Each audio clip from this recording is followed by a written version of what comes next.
soo dhawaada asxaabey maanta waxaan idin soo koobi doonaa filim American ah oo soo baxay 2016 filimkan magaciisu waa It Stains the Sands Red waana kan filimku ee daawo oo taxadir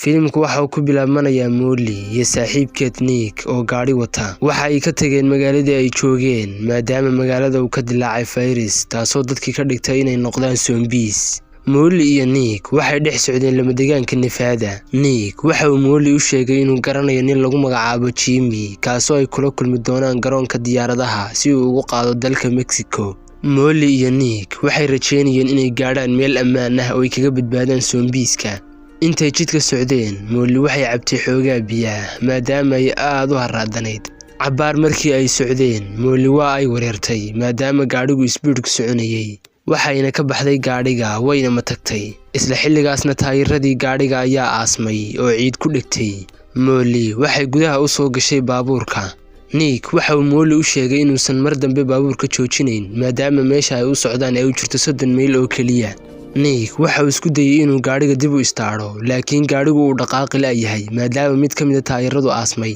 inta kadib Nick waxa uu bilaabay inuu Molly eedeeyo isagoo u sheegay inay dhibkan oo dhan iyadu ka dambayso inta kadib Nick waxa uu ka soo degay baabuurka Nick waxa uu ku guuleystay inuu signalka soo qabto kadibna waxa uu wacay Jamie si uu u caawiyo laakiin intii uu la hadlayay Jamie signalkii taleefanka ayaa tagay cabaar kadib waxay arkeen nin suud xiran oo wadada soo haya oo xaggooda u soo socda isla markiibana waxay ogaadeen inuu ninku yahay zombie Nick waxa uu orday dhinaca baabuurka waxaanu kala soo baxay baaskoolad si uu ugu dilo zombiga isla xilligaasna taleefankiisii ayaa kaga dhacay dhulka laakiin muusan dareemin Nick waxa uu zombigii ku dhuftay 3 rasaasood zombigiina waxa uu ku dhacay dhulka inta kadib labadoodiba aad ay u farxeen maadaama ay dileen zombiga laakiin zombigii mar labaad ayuu soo kacay Nick waxa uu isku dayay inuu rasaas madaxa kaga dhufto balse waa uu la waayay Nick waxa ka dhamaatay rasaastii waxaanay labadooduba si degdeg ah u koreen baabuurka iyagoo rajeynaya in zombigu sidaa kaga tagi doono gabalkii ayaa dhacay wali zombigiina uu soo taagan yahay zombigu waxa uu ka eegayaa daaqada isagoo rajeynaya inay mar uun soo bixi doonaan Molly waxay ku qaylisay Nick iyadoo u sheegtay in taleefankiisii uu ka dhacay markii uu xabadda ku ridayay zombiga cabaar kadib waxay ogaadeen in zombigu uu tagay waxa ay daareen leedkii baabuurka si ay u hubiyaan balse ilaa hadda maanay arkin zombigii Molly waxay toosh ku ifisay hareeraha baabuurka balse maanay arkin zombigii inta kadib labadooduba waxay go'aansadeen inay ka baxaan baabuurka oo ay raadiyaan taleefankii Molly ayaa heshay taleefankii laakiin markii ay soo jeesatay waxay aragtay Nick oo zombigu qabtay Molly aad ayay u argagaxday zombigii waxa uu midmid u googoosanayay meedkii Nick uuna cunayay Molly aad ayay u sii argagaxday waxaanay gaadhiga kala soo baxday saadkeedii kadibna waxa iskaga carartay goobta habeenka oo dhan waxay ordasay lama degaan mugdi ah iyadoo wadata toosh subaxnimadii xigtay Molly waxa isku dayday inay wacdo Jamie si ay ugu sheegto meesha ay joogto Jamie waxa uu ku damiyay taleefanka isagoo aan hadalba ka dhageysan Molly aad ayay ugu xanaaqday waxaana isku dayday inay taleefanka ku dhufato dhulka laakiin haddana way isira dejisay waxaanay taleefankii ka eegtay masaafada uu u jiro madaarku Molly waxay go'aansatay inay lug ku tagto madaarka waxaana madaarku kaga beegnaa jihada waqooyiga waxaanu u jiray ilaa 30 mayl Molly waxay ogaatay in meesha ay u socotaa gaadhisteedu ay ku qaadanayso maalmo Molly waxay tirisay sahaydeeda waxaanay ogaatay inay haysato dhowr dhalo oo biyo ah iyo baakad sigaar ah wax yar kadib Molly waxay aragtay 2 diyaaradood oo dusheeda maraya waxaanay u maleysay Jimmy iyo kooxdiisa oo iyada soo doonay laakiin si degdeg ah ayay diyaaraduhu u dhaafeen inta kadib Molly aad ayay u niyad jabtay waxaanay sii wadatay socodkeeda habeennimadii Molly waxay shidatay dab waxaanay bilowday inay soo xasuusto wiilkeedii yaraa ee Jesse kaasoo ahaa ilmaha kaliya ay dunida ka haysatay inta kadib Molly hurda ayaa qabatay iyadoo u dhow inay gamaado ayaa waxa soo weeraray zombigii nasiib wanaagsi Molly waa ay ka baxsatay zombigii waxaanay kortay dhagax aad u dheer dhagaxa dushiisa ayayna seexatay habeenkii subaxnimadii xigtay Molly waxay ku toostay zombigii oo weli ka qaylinaya Molly waxay sombigii tustay ul yar kadibna waxay ku tuurtay gadaashiisa iyadoo tusaysa dhiig isaga afkiisa ka soo da'ay oo dhagax ku daadsan. Sombigiina waxa uu orday dhinacii dhiigga halka Mollyna ay iskaga carartay goobta maadaama uu sombigu ku mashquulsan yahay dhiigga. Molly waxay sii waday socodkeeda iyadoo uu sombiguna daba socdo. Molly waxay ogaatay sombigu inuusan iyada wax dhib ah u geysanayn waxaanay sii wadatay socodkeeda halka sombiguna uu iska daba socday iyada. Intaa kadib Molly aad ayay u daashay qorraxduna waxay ahayd mid aad u kulul. Ugu dambeyntiina waxay heshay guri cidla ah waxaanay go'aansatay inay cabaar ku nasato guriga. Molly waxay gudaha u gashay guriga waxaanay heshay qol sariir taallo. Molly waxay shidatay xabaddii sigaarka ahayd ee ugu dambeysay. Intaa kadib waa iska seexatay maadaama ay aad u daalanayd.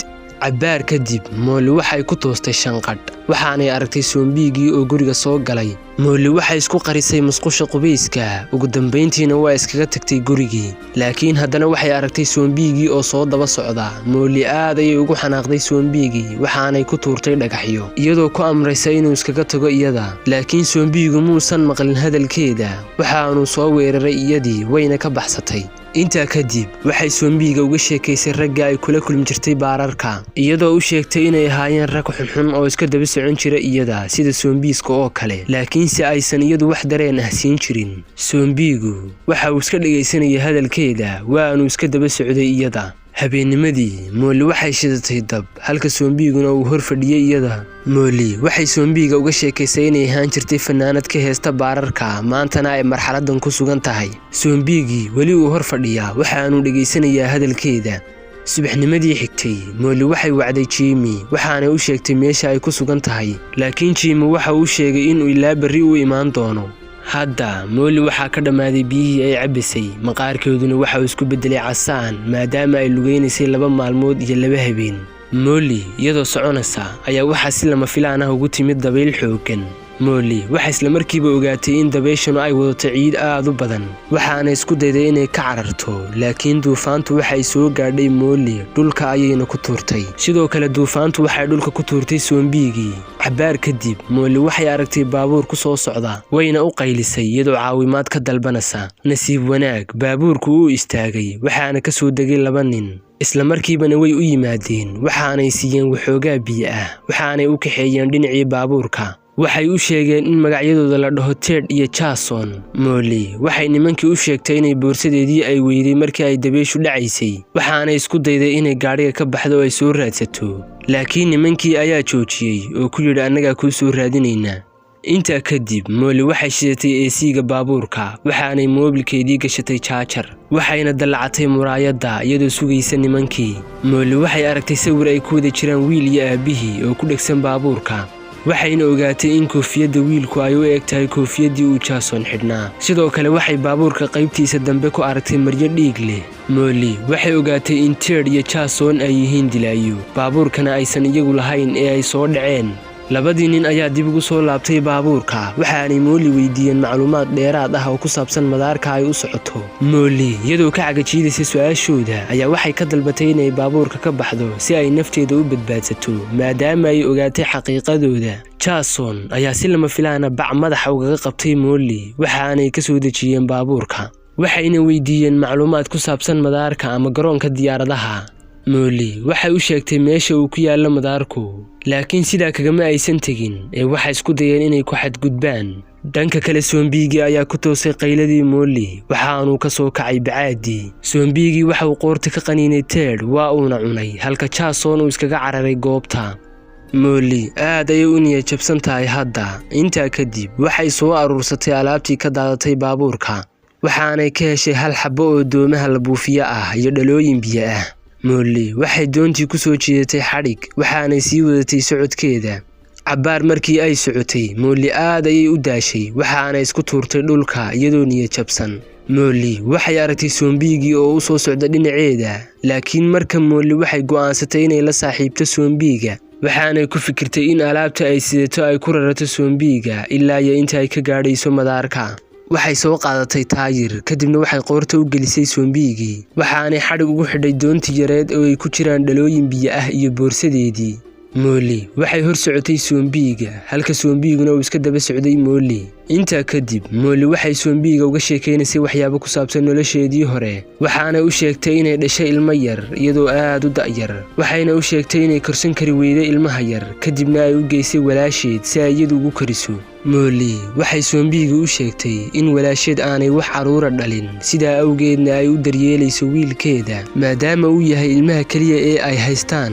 Molly waxay go'aansatay inay Zombie-gii u tababarto sidii eygeeda oo kale, taasoo ka dhigaysa in Zombie-gu uu qaato amaradeeda. Waxay ku xidhay xadhig waxaana u sheegtay haddii uu amaradeeda qaadan waayo inay kaga tegi doonto cidlada. Intaa kadib Molly iyo Zombie-gii waxay gaadheen waddo weyn oo laami ah, waddadanna waxay dhowr mayl u jirtaa madaarka. Haddaba iyagoo soconaya waddada, Molly waxay aragtay ciidamo militari ah oo u soo socda dhinaceeda. Molly waxay si degdeg ah u qarisay Zombie-gii iyadoo og in ciidanku ay dili doonaan hadday arkaan. Molly waxay soo aaday dhinacii askartuna waxay Molly uga shakiyeen inay cudur qabto, waxaanay ku amreen inay istaagto. Laakiin Molly waxay u sheegtay inay caafimaad qabto oo ay u socoto madaarka. Intaa kadib Zombie-gii ayaa soo baxay, askartuna waxay moodeen inuu yahay Molly ninkeeda oo cudur qaba. Molly waxay askarta ka bariday inaysan dilin Zombie-ga, askartuna way ka aqbaleen codsigeeda. Laakiin mid ka mid ah ciidamada ayaa Zombie-gii lugta rasaas kaga dhuftay. Molly aad ayay uga naxday Zombie-gii, waxaanay u sheegtay inuusan werwerin oo mar dhow caafimaadi doono. Laakiin Zombie-gu waxa uu ka qaniinay farta. Molly waxay farteedii ku jirtay dhagax si uusan caabuqu ugu faafin jidhkeeda. Molly waxay u tagtay Zombie-gii iyadoo ka codsanaysa inuu istaago, laakiin waxay ogaatay in Zombie-gu uusan hadda socon karin oo ay xaaladiisu xun tahay. Molly waxay Zombie-gii uga mahad celisay intii uu ku soo weheliyey socodkeeda, waxaanay madaxa kaga dhufatay dhagax aad u weyn. Sidaas ayuuna ku dhintay Zombie-gu. Ugu dambeyntiina Molly waxay soo gaadhay madaarka, waxaanay la kulantay Jamie iyo kooxdiisa. Molly ka hor intaysan u duulin Mexico waxay wacday walaasheed si ay ula hadashiso wiilkeeda Jesse, laakiin taleefanka waxaa ka qabtay wiilkeeda oo cabsanaya isagoo u sheegay inuusan qofna la joogin isaga. Waxa uu u sheegay in walaasheed iyo ninkeedaba la cunay, isaguna uu 2 maalmood ku dhuumanayo qolka hurdada ee guriga. Molly waxay ka tanaasushay qorshihii ay ku aadi lahayd Mexico, waxaanay go'aansatay inay soo badbaadsato wiilkeeda. Waxayna garoonka diyaaradda kula dagaalantay dhowr Zombie, waxayna soo qaadatay mid ka mid ah furaha gawaadhida goobta yaalay, waxaanay cagta soo saartay waddadii u socotay Las Vegas si ay u soo badbaadsato wiilkeeda yar. Molly waxay soo gaadhay magaaladii oo cidlo ah. Molly waxay soo gashay guriga walaasheed iyadoo sidata manjarafad. Waxay aragtay walaasheed iyo dumaashigeed oo la cunay. Molly waxay ugu dambeyntii heshay wiilkeedii yaraa ee Jesse oo qolka hurdada ku dhuumanaya. Jesse aad ayuu u farxay markuu arkay hooyadii. Molly waxay si degdeg ah u soo kaxaysatay wiilkeeda, laakiin waxay si kadis ah u aragtay Zombie u soo socda dhinacooda. Molly waxay inankeeda ku amartay inuu gadaasheeda istaago, waxaanay Zombie-gii ku dishay manjarafadii. haddaba daawadayaal waxaan soo gaarnay dhamaadka muuqaalka. Fadlan haddii aad ku cusub tahay channelka subscribe noo saar, sidoo kalena muuqaalka like saar haddii aad ka heshay. mahadsanid.